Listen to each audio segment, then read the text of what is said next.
Je viens d'écouter sur France Culture une nouvelle émission qui s'appelle, je ne sais pas comment, avec philosophie. Une autre Géraldine, qui n'est pas Géraldine Mostin-Savoie, consacrée au droit, aux élections. Et je vais réagir à cette émission que j'ai suivie en partie. Alors on nous parle de tirage au sort pour déterminer quels sont les électeurs. C'est extraordinaire ça.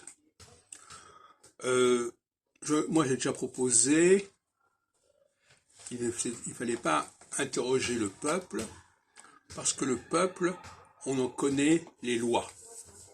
Et donc les lois sont, on pourrait presque dire constitutionnellement, dans mon système, le peuple est représenté par ces lois, qui sont des lois structurelles, des lois transcendantales, et qu'on ne peut en aucune façon oublier ou modifier.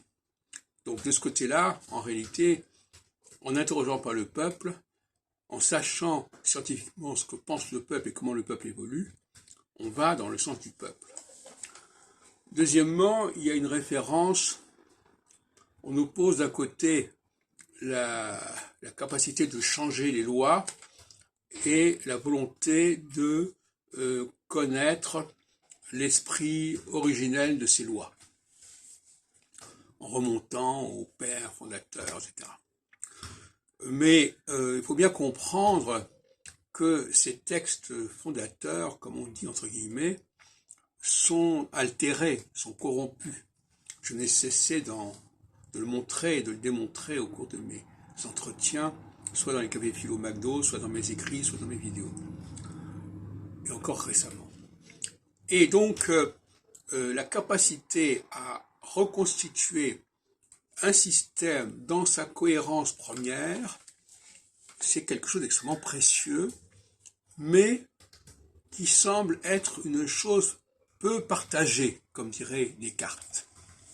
C'est-à-dire que peu d'individus semblent capables de reconstituer et de restituer la cohérence première de nos traditions, de nos langues, de nos pratiques, de nos lois, etc.